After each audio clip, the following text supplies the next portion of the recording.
Family in Christ, how good are you at waiting? How good are you at waiting? Especially when it comes to Christmas, doesn't waiting get really hard?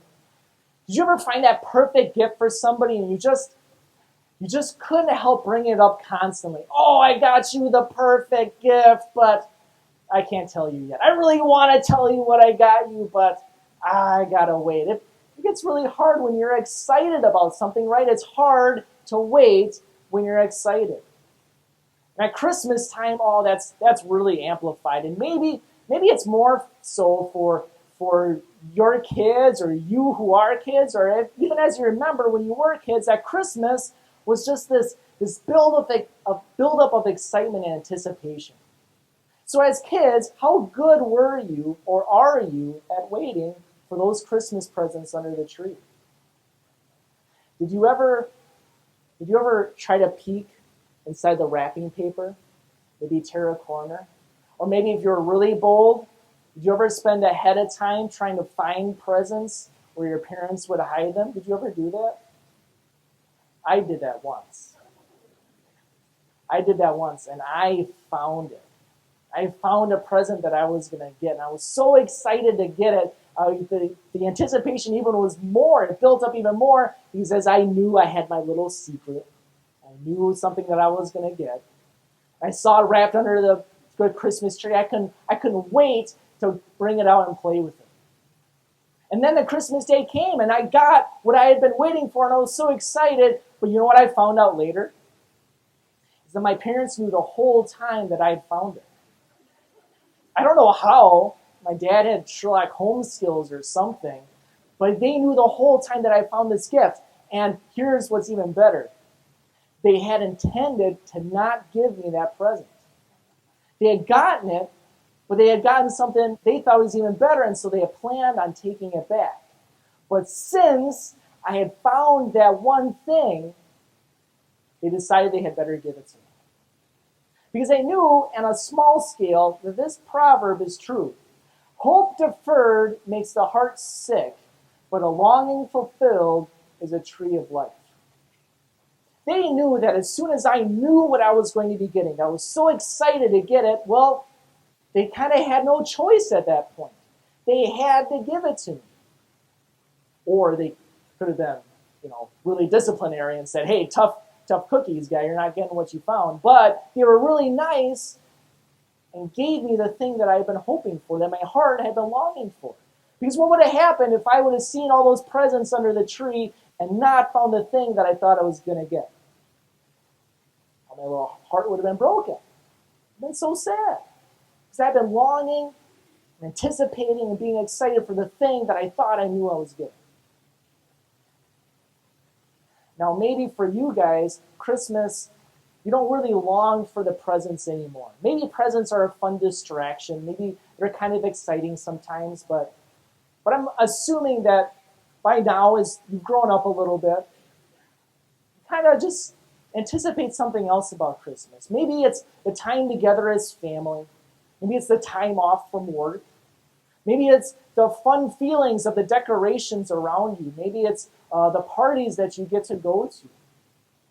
And so maybe there's more involved in Christmas now than just the presents under the tree. But maybe that's where it gets to be even harder to be really excited about Christmas. Maybe it's actually harder to long for Christmas now. Because what do all those parties and cooking and decorating and time with family take? They take work. They take your work. They take planning. They take sacrifice. They take time. So maybe Christmas doesn't make you feel the same way that it made you feel once as a child. So maybe instead, what you find yourself feeling is what we talked about a little bit last week, and you get a sense of longing. Instead of an anticipation that leads to joy, you get a sense of longing that leads to maybe disappointment. Because what is longing? Well, longing is wanting things to be different. It's noticing what's missing in your life and wishing for a change. And what happens if that change doesn't come? Well, hope deferred makes the heart sick. Maybe around Christmas time, as you look at the things maybe missing in your life, that your family isn't the way you wish it were, that your relationships aren't in the place you'd like them to be, that your financial situation is not exactly in a comforting place. Maybe you long for just life to be different than how it is. And if life doesn't change, you can have a very sick heart. But that's why it's so much more important to be focused on what Christmas is really about. To be focused on the one we're supposed to be anticipating and longing for. Because so often, if we long for the things of this world, well, then what are we going to resort to? We're going to resort to the strategies of this world to try to fulfill that longing. As maybe as we see other people at work or friends or on TV seeming to have the kind of feelings that we want, maybe we think what we should do is resort to what they're doing. Maybe that leads us down paths that we don't really want to go down. Maybe it leads us to be bullying our loved ones more than actually showing them love, to make them act the way we want them to act. Maybe it leads to us not being quite so giving as we try to keep everything for ourselves, to try to get those feelings of gifts for us. That sense of longing, if it goes unfulfilled, well, we can try sometimes to fulfill it in our own way. But then where does that lead us again? To another dead end. Their hope deferred, again, makes the heart sick. And so what we want to look at today is how do we avoid that distraction? How do we avoid going down the different roads that are out there that maybe take us to those dead ends, that don't fulfill our longings, that maybe look like wise and smart things to do, but really just make our hearts sick once again? We're going to do that by looking at the nation of Israel, that period of time in Israel's history that spent a lot of time longing for and anticipating the coming Messiah. They knew in their lives that something was missing, and they knew that this Messiah was supposed to fulfill what was missing. And so they anticipated, and they longed for it, and they waited, but during that time, they became distracted a lot. And so what we're going to look at today is a specific point in history where God had to come down and remind them of who was coming and what they needed to be focused on. And so we're going to look at a very familiar prophecy today. The prophecy of the virgin's birth. The Messiah being born of a virgin is something that maybe gets recited all the time around Christmas, but how many of us actually think about the context of when that prophecy was made? Maybe we can pick that prophecy out of a hat, but how many of us know why that prophecy was given or who was even given to? This coming Christmas Eve, we're going to be looking at that prophecy again, but today we're going to really dig into the context of it. Because the context of why that prophecy was given will help us think about why we don't become distracted by the strategies of this world, but instead we anticipate and long for the gifts that our God gives us. And so we're going to be looking at some history today, so I hope you brought your thinking caps, as we're going to dig into some history that happened 700 years before Jesus was born. So we look at the book of Isaiah, which was just a prolific book of prophecy that contains a lot about the Messiah. So we're going to be looking specifically at chapter 7 and see the context of one of maybe the greatest messianic prophecies ever given. So we're going to be breaking it. So let's jump into the first couple of verses today from Isaiah chapter 7 as we get some historical context. So when Ahaz, son of Jotham, the son of Uzziah, was king of Judah, King Rezin of Aram and Pekah, son of Remaliah, king of Israel, marched up to fight against Jerusalem, but they couldn't overpower it. Now the house of David was told, Aram has allied itself with Ephraim. So the hearts of Ahaz and his people were shaken as the trees of the forest are shaken by the wind. You guys all have a clear picture of what's happening right now? Lots of names. But that's the thing about the Bible, especially the Old Testament, is that all these things happen in a real place in history. And so real people were involved. So who we have here, and what's going on, is we have a situation in Israel's history where, and we've talked about this at Peace a couple of times, where Israel was divided into two nations. You have the southern nation the southern kingdom of Judah and the northern kingdom of Israel. Here, the northern kingdom of Israel is also called Ephraim. It had a couple of different names. Israel, Ephraim, Samaria, all those things were the northern kingdom. And then it brings up, so Ahaz was the king of the southern kingdom of Judah. And the kingdom of Judah was the direct descendants of that King David's line. Remember King David, the greatest king of Israel's history, around 1000 BC he ruled. Kingdom of Judah, their kings come from that line of Judah, David's line. The northern kingdom, which actually had most of the tribes, a little bit of a different path. And the king up there right now was King Pekah. So Pekah, son of Remaliah, king of Israel, marched up to fight Jerusalem with his good friend from the kingdom of Aram. Aram was just another nation to the east. And they went up to Jerusalem, which was in Judah. And Jerusalem was still the city that had the temple, where the worship happened. All those things still happened in Jerusalem. But Israel and Aram, they decided to attack Judah. Why? Because Ahaz, not to be confused with Ahab, Ahaz, the great-great-great-grandson of King David, did not want to join with these guys to fight the Assyrian Empire. The Assyrian Empire was a superpower at the time. And these two little nations wanted Judah to join with them and fight against Assyria. That's kind of like if Arizona, New Mexico, and Nevada decided, hey, let's fight against America and secede. And that's going to work out really well for us. That's why Ahaz said, no, I don't want anything to do with this. And so what was their reaction? Let's instead invade him. And so that's what they did. They marched against Jerusalem. They sieged the city, but they couldn't overtake it. Remember, Jerusalem was a really fortified, good, defendable city. It was up on a hill, or a series of hills. It had walls around it. It was really hard to take Jerusalem. And so they had a stalemate. Ahaz didn't have the power to totally chase away the other armies. Armies didn't have the power to totally take over Jerusalem. And so everybody was just kind of waiting there. Everybody was waiting there. And so how did the people of Jerusalem feel while they were waiting there? They were shaken. As the trees of the forest are shaken by the wind. They were scared, especially King Ahaz.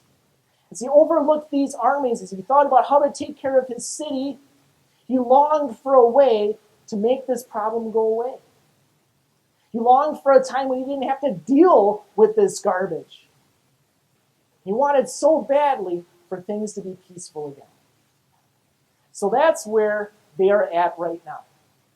Let's keep going. Let's see what happens next. As Ahaz is scared, the people of Jerusalem are scared, what happens next? Well, the Lord said to Isaiah, go out, you and your son Shear-Jashub, to meet Ahaz at the end of the aqueduct of the upper pool on the road to the launderer's field. Say to him, be careful, keep calm, and don't be afraid. Do not lose heart because of these two smoldering stubs of firewood, because of the fierce anger of Rezin Aram and the son of Remaliah. Aram, Ephraim, and Remaliah's son have plotted your ruin, saying, let us invade Judah. Let us tear it apart and divide it among ourselves, and make the son of Tabeel king over it. Okay, so King Ahaz has to meet with the prophet Isaiah, Isaiah's son. So they get together, and Isaiah gives Ahaz a little advice from God. Did you catch what that was? Isaiah told him, or God told him through Isaiah, be careful, keep calm, and don't be afraid. Be careful, keep calm, and don't be afraid. Can you imagine hearing that as you overlook two armies?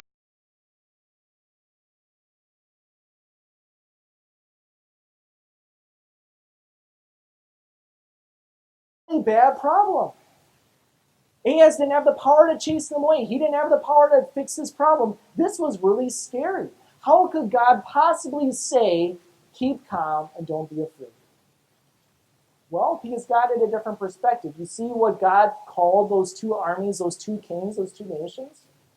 He said, they're two smoldering stubs of firewood. Two smoldering stubs. No big deal. Something you throw away. In Ahaz's mind, this problem was insurmountable. But in God's eyes, this was nothing. Maybe as we take a step back for a moment from what's happening here, that's a good thing for us to remember whenever we get that longing in our heart for things to change. What problem in your life right now seems insurmountable? What armies are at your gates, so to speak? As you think about the problems that you have that seem just totally unlike you could ever overcome them, you just long for a time where those problems would just go away. It's disheartening. It breaks your heart. You think you have a problem that can never be solved. And that's when we remember God's perspective on our lives. When he sees problems, when he sees things attacking us, he doesn't see insurmountable problems. He sees smoldering stubs. With his perspective on eternity, with his perspective on his almighty power, nothing is insurmountable. When we're connected to him, that means nothing is insurmountable for us either. And that's the reminder God's going to give to Ahaz in a moment. So let's keep going to verse 7. So this is what the sovereign Lord says as he thinks about these armies at their doors. This is what the sovereign Lord says. It will not take place. It will not happen. For the head of Aram is Damascus, and the head of Damascus is only Rezin. Within 65 years, Ephraim will be too shattered to be a people. The head of Ephraim is Samaria, and the head of Samaria is only Remaliah's son. If you do not stand firm in your faith, you will not stand at all. So God says to Ahaz, yes, these two kings have a plan to totally destroy you and your kingdom. But it will not happen. Why? Because God said it. God promised to not let it happen. And in fact, these two kingdoms that seem so strong, they're not even going to be around very much longer. Ephraim, Israel, Samaria, they were going to be wiped out by that empire, Assyria, pretty soon. That empire that they thought they could conquer was going to wipe them off the map. And the empire was going to spread them all over the known world at the time, and so that Samaria would hardly even be a nation anymore. By Jesus' time, Samaria was nothing. The people of Israel looked down on them. Maybe you know the Good Samaritan. Those people are descendants from a nation that was destroyed. So God says what your perspective tells you is insurmountable. My perspective tells you it's nothing to be scared about. But what's the only way you're going to be able to see your problems like that? You stand firm in your faith, or you will not stand at all. That's what Ahaz had a problem with, because you know what? King Ahaz didn't believe in God. His forefathers had followed God and always included God in their kingdom, but Ahaz had brought in all sorts of different idols, all sorts of different worship, to such an extent that Ahaz even sacrificed some of his own sons to these gods. Why would he do that? Because that's what everybody else was doing. That's what everybody else did to solve their problems, to feel good, to have a healthy kingdom. That's what they did, so he brought that into his own life. And that's so tempting, isn't it? And you see other people maybe living a good life, maybe having the things that you want. It's so tempting to maybe follow a different path, maybe even a path that you know is wrong. Maybe it's a dishonest path. Maybe it's a hurtful path. You know it's a path you shouldn't be going down, but yet you think it's going to lead to the things that will fulfill your longing. That's what Ahaz did. But here's God knocking at his door, saying, wake up. If you don't stand in me, you're going to be knocked down. Stop being distracted by the things around you. So maybe another proverb to remember is this: there is a way that appears to be right, but in the end it leads to death. There are lots of things that seem like a good idea. It seems like a good idea to lash out in anger when somebody hurts you. It seems like a really good idea to mistrust the people around us. It seems like a really good idea to hoard things for ourselves and put up our walls to keep others away. Those things seem like a good idea when we're scared, when we're fearful, when we think we have an insurmountable challenge. Maybe that's a thing that's kind of overtaking our culture right now. Even within the Christian church, a culture of fear, of mistrust, maybe even hate, as we look at the world around us. Maybe we do that because it feels natural. It feels like it makes sense. But in the end, the things that make sense in this world lead to death. That's what Ahaz needed to remember. That's maybe something for us to remember too. So did Ahaz wake up to God knocking on his door and saying, the things you're leading towards, they're going to destroy you. Instead, turn to me and see what I give you. What did Ahaz do? Well, this is the final message God had for Ahaz. He said, again, the Lord spoke to Ahaz. He said, ask the Lord your God for a sign, whether in the deepest depths or in the highest heights. But Ahaz said, I will not ask. I will not put the Lord to the test. Maybe that seems like a really pious thing, right? That Ahaz said, oh, I don't want to test the Lord. I don't want to test him. But God specifically said, test me. Turn to me. Trust in me that I am going to be here to keep these armies from destroying you. And Ahaz still said, no. I'm not going to turn to you. I'm not going to trust in you. Instead, you know what Ahaz did? Ahaz went to the temple in Jerusalem and took all of the gold, all of the treasures, everything that was dedicated to God, and he gave all of that to the empire of Assyria. And trusted in Assyria to help him, to chase away those two armies. He said, Assyria, I'm going to follow you, even though you're one of the most bloodthirsty and cruel people ever to exist. I'm going to follow you so that you can help me. So I trust you more than my God. And Assyria did come down. He wiped out Aram. He wiped out Samaria.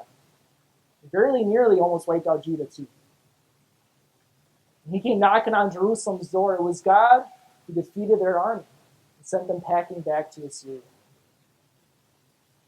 But Ahaz thought he knew better. There was a way that seemed right to him, and he followed it. And instead, only led to more hurt.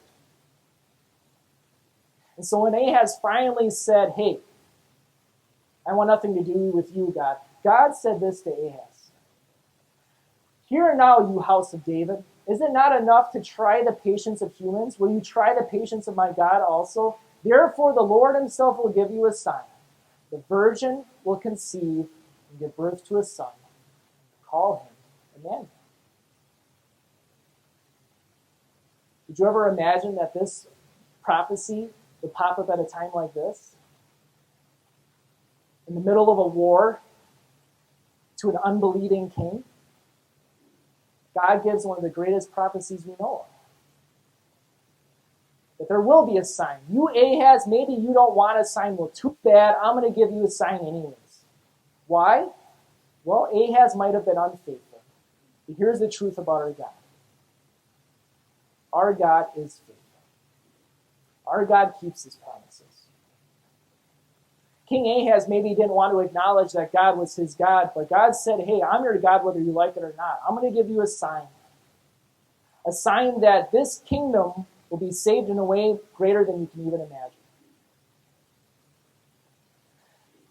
That there would be a virgin who would conceive and give birth to a son. He would be called Emmanuel. Emmanuel meaning God with us. And so that not just Ahaz, but all believers, all of Israel, all the believers that would come after them would know of a sign to look for that would lead to their greatest rescue. Not just a little rescue from a brief kingdom, but a rescue from eternity of condemnation. That the Son of a Virgin would be not just God fighting for them or alongside of them, but with them. God with us. That's Emmanuel. And Israel would go through periods of time thinking that God was far away, wondering where he was, longing for God to save them. Because they wouldn't be just hurt by the Assyrians, but then by the Babylonians, and then by the Persians, and then by the Greeks, and then by the Romans. And by Jesus' time, they felt so beat up They were just longing for things to be different. And that's when things were different. That Emmanuel finally came. Emmanuel, who would also be called just a couple chapters after this in Isaiah 9, Wonderful Counselor, Everlasting Father, Prince of Peace. This would be the Emmanuel, the one who would be the God with us. So even though people would be unfaithful for a very long time between now and when Jesus would come, and even after Jesus would come, the truth remains that even though people are so often unfaithful, God remains faithful. His presence is with us. So maybe that's a weird situation to think about as you approach Christmas. Armies invading Jerusalem, prophecies coming out of seemingly nowhere. But understand this, is that God gave that prophecy not just for Ahaz's benefit, but all believers. That there would be a sign that God keeps his promises. And you know what? That sign happened. That sign happened so that we would always know God keeps his promises. So maybe as you leave today and you see the insurmountable problems in your life, remember, God still keeps his promises. Even as you struggle and maybe go down roads that you know you shouldn't have gone down, you know that God still remains faithful to forgive you. Because that's what Emmanuel did. He died to forgive us so that we would know we're always part of God's kingdom. That God would always remain faithful to us in his forgiveness and his grace and in his mercy. And so when you face those insurmountable problems, don't face them in a way that makes sense to the world. Face them in a way that makes sense through faith, standing firm on the love of Christ. So maybe leave thinking about this from James 3. The wisdom that comes from heaven is first of all pure, then peace-loving, considerate, submissive, full of mercy and good fruit, impartial and sincere. And so often when we react to the problems in our life and we want to react in a way that makes sense at the time, do the check on yourself. Make sure you're relying on the wisdom from heaven instead of the wisdom from this world. And instead of relying on yourself or whatever things that make sense to the people around you, you're relying on your faithful God, who will keep his promises, who does keep his promises, who always has kept his promises. Don't be like a scared Ahaz. Stand firm in your faith, and you won't fall. Because you will be standing firm in the one who has already conquered everything for you. No army can stand up to that. So that is how we anticipate. That is how we long for our Savior. Like a child who just can't wait. Longing for the one coming, but like a child who doesn't become distracted. Staying focused on the one who's coming. Staying focused on the one who remains faithful, even right now. In the face of all of our challenges. The challenges that, in God's perspective, are just smoldering stones. Let's pray. Dear Heavenly Father, we admit that so often it becomes easy to become distracted from you. As we get focused on the solutions of this world, we get led down some unhealthy paths. Instead, let us be focused on you, the good path you have laid before us, a path that is filled with forgiveness and grace and mercy, and to know with confidence that our longing in you will be fulfilled. As you came once, you will come again to give us a kingdom that will never be hurting or filled with pain or anger or fear. And so fill our hearts with a longing for that and anticipation of your return, and fill us with a focus on you. In your name we pray, amen.